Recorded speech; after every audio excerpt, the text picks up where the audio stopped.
Yeah. Hello, welcome. Happy Monday. Welcome, Jen. Good to see you. Nice to see you too, Tamara. We are here for our HR huddle, and we were going through a list of possible topics. And one of the things that we didn't think we've talked about before is being open to feedback and soliciting feedback. And as we, progress through new deadlines and extended projects and looking towards the end of the year, it's kind of a good time to stop and assess and say, how are we doing? And ask other people for that. And so one of the things to also think about then is how open am I to feedback? And we do a lot of teaching and talking about, we set the tone as leaders, for being receptive to feedback and our feedback culture that many firms are trying to create. And from an HR perspective, we could ask for feedback, on our project and our stuff. How are we doing and how are we doing in meeting objectives? We could also help others, in coaching and in performance reviews. A lot of times in our leadership committees and meetings. How are we doing? Being open to feedback, and are we asking for it? So anyway, we thought we would spend a few minutes on that topic today. So Jen, I don't know if you want to add anything to the setup there or jump in on a specific area. Well, Tamara, I think this idea of being open to receiving feedback is kind of, I think people feel like it's a given or a duh or something like that. But I think you and I had like a mammoth insight when we read the book. Thank you for your feedback. That we've spent our whole career at Convergence teaching people how to be good at delivering feedback, because on the whole, in the public accounting and consulting profession, we have a lot of conflict avoidant and accommodating personalities, harmony-based folks that don't deliver feedback. And so we've been, propping people up with lots of frameworks and lots of courage and lots of ideas to get out there and give good feedback. Come on, let's do it. Trying to cheer people into it. And then all of a sudden we read this book, thank you for your feedback. And they were like, hey, it doesn't matter how good you are at receiving it if nobody will, or how good you are giving it if nobody will receive it. Right. And that's, that was like for me a thunderbolt, like holy mackerel. It doesn't matter how good you are at giving feedback. If you're not good at receiving it, and if your culture doesn't have a culture of being open to feedback and receptive to ideas for change, and not just organizational change, but individual change. And if the firm leaders don't model receptivity, then all the great skills in delivering feedback won't matter, because everybody will, let the feedback bounce off of them and not accept it and not do anything with it. And so it won't matter. And so I do think that this is, it's a 50% of the equation. Right, at least. Overlooked. Super overlooked. We've overlooked it, so I love that that's the subject for today. Well, and maybe we start with what it looks like not to be open to feedback. Exactly. I just crossed my arms as I said that. I don't want to start there. I don't want to start there. No. Or my eyebrows go down. I get accused by my team. It's like, Tamara, your eyebrows are down. I see that wrinkle there. Or I cock my head. I'm like, wait a minute here. So we have to look at our body posture, and we like to joke about it because we think it's pretty funny, and we do tease each other about it. It raises the awareness, because sometimes we don't know we're doing it. But we do have to be careful that we're being open, physically in our nonverbal cues, and that we're nodding our head. We're saying yes. We're listening. I'm not interrupting, because interrupting is not a sign of being open to feedback. I want people to be heard. And so I have to be very careful that I'm not sending any kind of messages, that I'm not open to it. Multitasking, and I'm over here typing on it. Or, I'm looking over here on my other screen with our dual monitors on video. So there's all kinds of things that we could say, well, I'm open to feedback, but then we watch what you're doing, and it's like, not so much.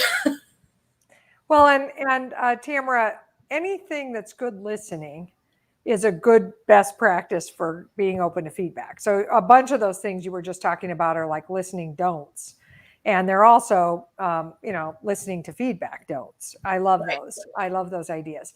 Another don't is the idea of giving the feeling that when people bring up problems or they bring up issues, that they've done something politically incorrect. And I have a client right now that I'm coaching, a young man, and they have senior leadership that runs these conference calls. And he said, they asked, does anyone have any questions? Does anybody have any feedback? And crickets, not one peep, nobody ever says anything.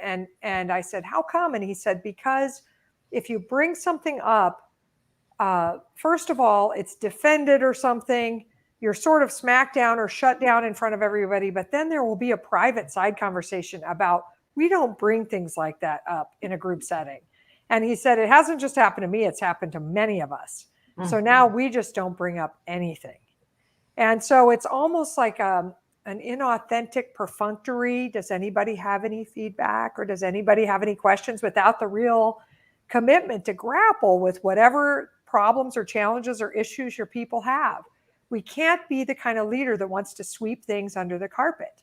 And we can't, yes, there is a time and place for certain feedback. Yes, right. There is an inappropriateness sometimes, or politically incorrectness to somebody who brings up something, like, I heard that she got a bonus of X, in front of 12 people. That's not politically savvy, right? But it's still an issue. And we still needed to uncover it and hear it.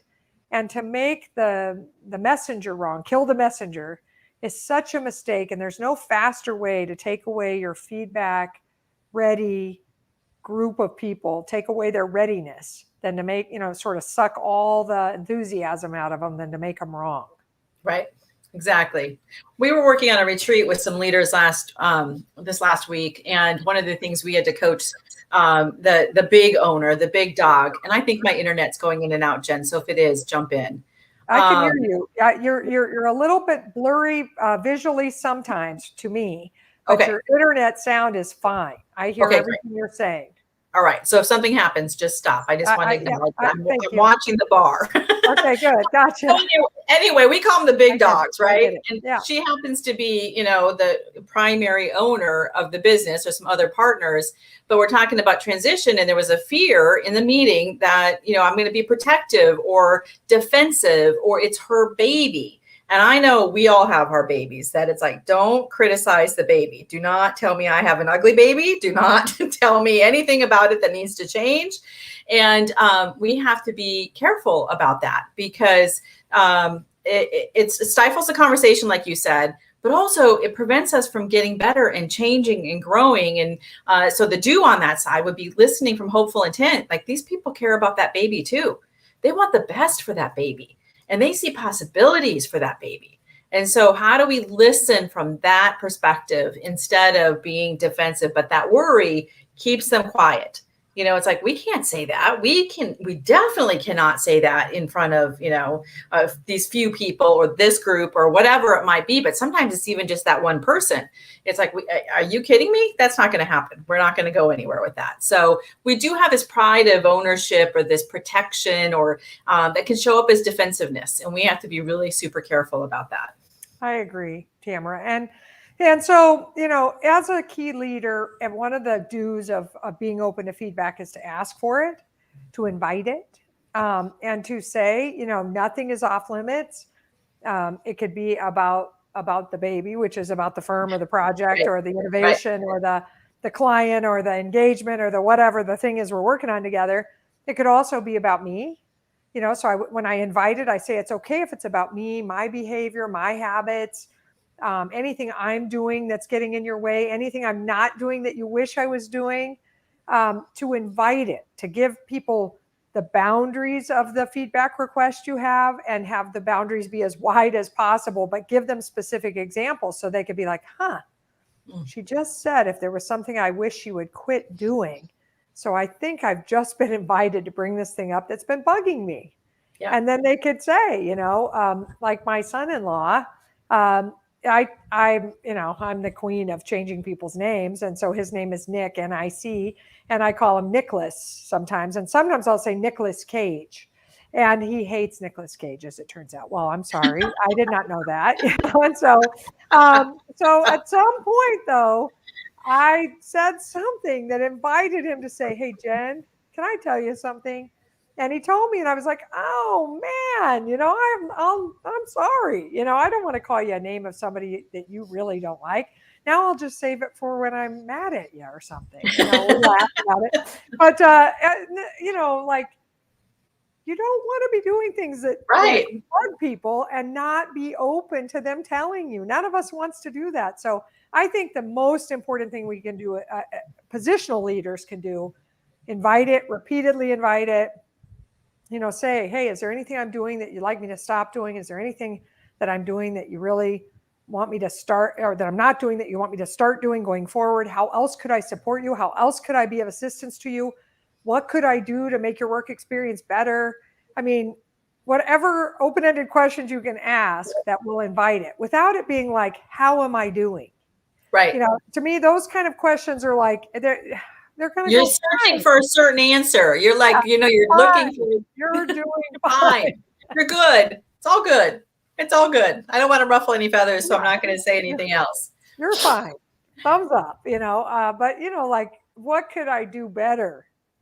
So I do think inviting it and then thinking about like the depth or the meat behind that invitation question. And then not just a one-time invitation, an ongoing invitation. And then what happens? Well, hang on one second. I'll just finish that. One thought is that what happens though is if you do that enough and they give it enough and they realize they don't get smacked down, then you won't have to ask as much because they'll just say, give it. Hey. Yeah. Well, and I was sitting here thinking, some people might think, some leaders might go, I don't want to ask for feedback because not only do I not want to hear it, or I might feel defensive or pokey, right? But then I might have to do something about it and I might not agree with it. And you don't have to agree with it. I'm going to get the feedback so I can look and see how is it impacting them. And maybe there is a miscommunication. We have to be careful. We don't jump to defense or why. We do that a lot, with processes or the way we've done things or how we've priced things, or, this is our timing for our leadership development programs because this is what's always worked. Well, we have a lot more advisory people now. We have a lot more, different kinds of groups that we need to consider. So maybe we do need to reevaluate it. And that's just a super simple example. But I think sometimes we don't want to invite it because I then might have to do something about it.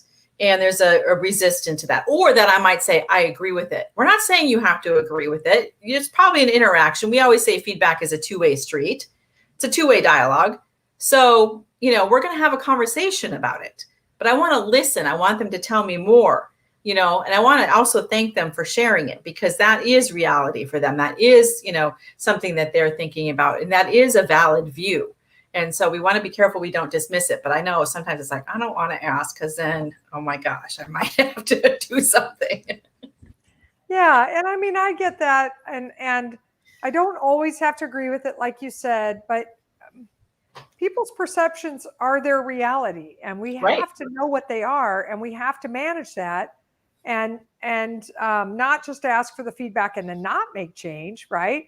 We have to, keep probing and keep trying to understand it, and then figure out what can I alter, what can I change that would help shift their perception or feelings so that it would improve it. So, I think number one is invite. Number two is to thank people for their feedback. So when somebody says something, even if it's like awkward as heck in front of a crowd, the first thing you say is thank you for that feedback.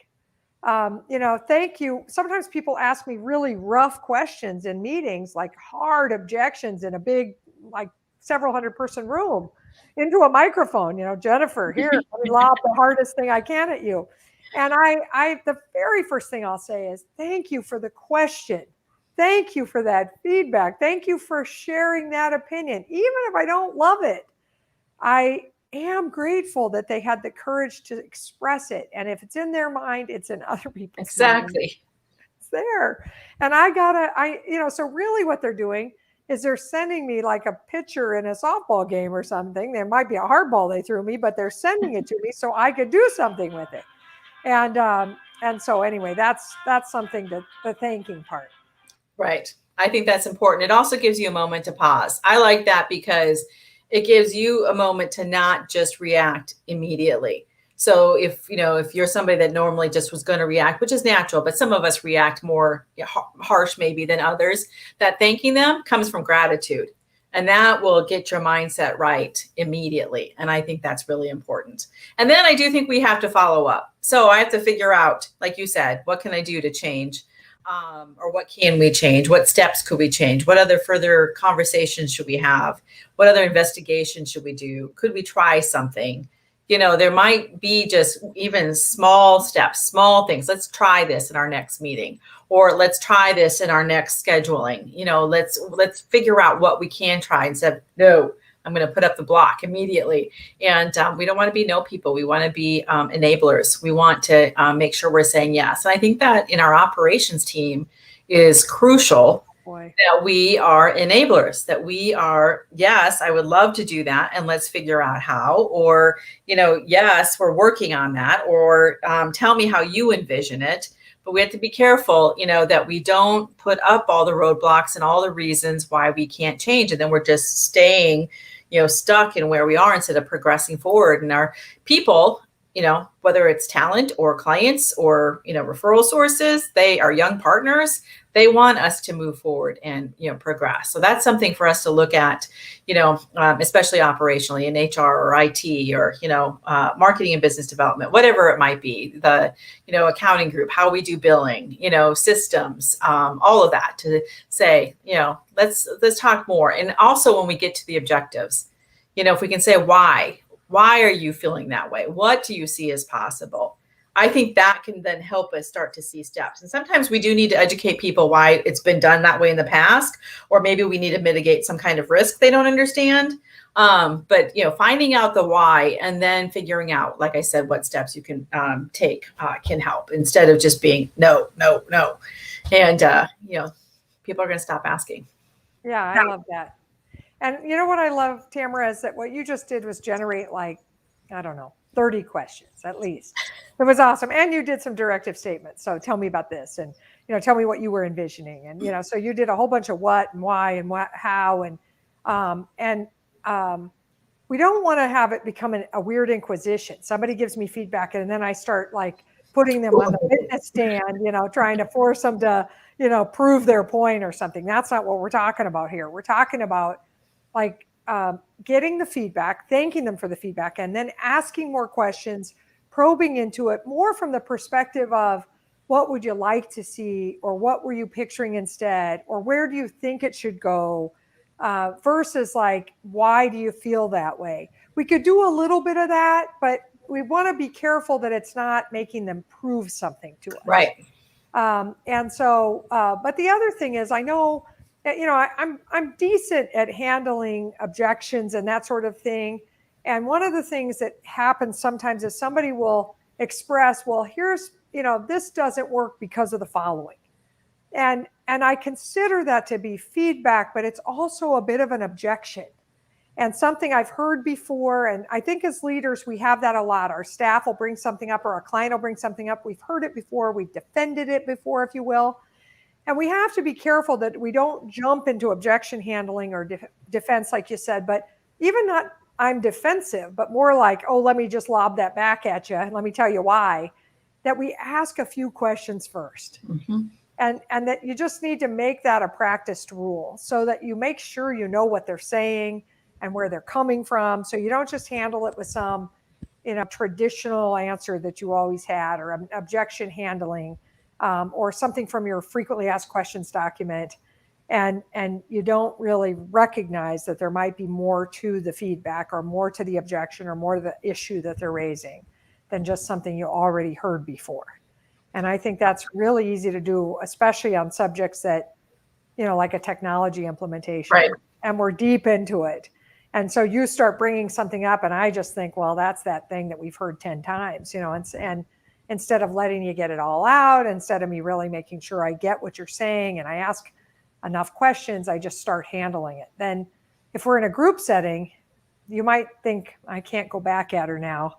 I don't want to make it awkward, and here I've kind of stifled the feedback, and people will witness that and think, I guess we don't bring this stuff up.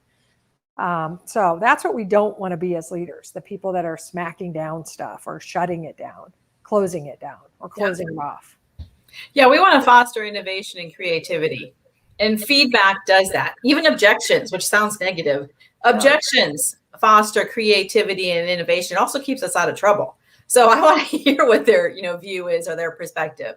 And I think it's really important, as leaders, first of all, who are we being about feedback? You might go, I might do a couple of those things that maybe I can say thank you, or maybe there's some questions I can ask, or say, tell me more about that, or, whatever that might be. But there might be some stuff that we could change about how we're being open. Maybe it's our body language. Maybe you have eyebrows like mine.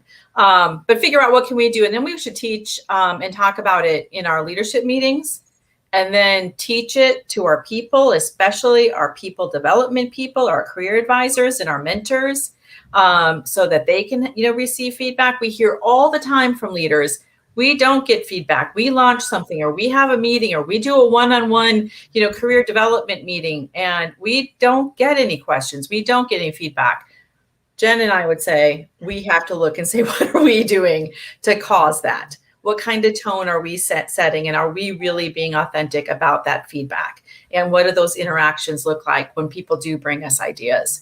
So that's what we would do with this topic. We love teaching it. We love coaching on it. It is very powerful. It's always a good reminder for us to be sitting here talking about this, because then we come back and practice some of these ideas.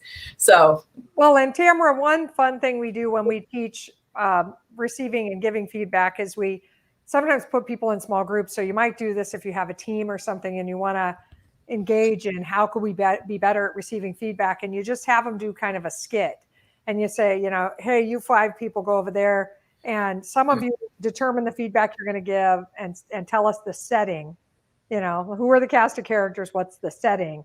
And some of you be the feedback givers. And then some of you model horrible feedback recipients. I'm just the worst. And people have such a fun time with the nonverbals and the verbals. Every bad thing they've ever seen in receiving feedback, they model it.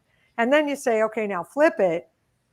Now let's do it with, best practices for receiving feedback, or what you would like to see in your feedback recipients. And that's so fun. And it's so, it's such a fun way to learn it, instead of just like going through a slide deck full of bullets of the do's and don'ts or something. So think about that too. We've had a bunch of fun with that. It's amazing because it's always real life examples. And so it just really gives us a way to see, how are we really operating? What do those situations look like? And what could I change? And it's fun to laugh. It's fun to laugh at it. And, it's an important topic, but it doesn't have to be serious or pokey either. So that's why, the other reason we like that kind of role play. And engaging, if you want an engaging topic in meeting, I think it's good. All right. Well, that's great. We love this topic, as you can tell. If you have questions about it, let us know. And we will plan on seeing you next Monday, same time. And we hope you have a great, productive week.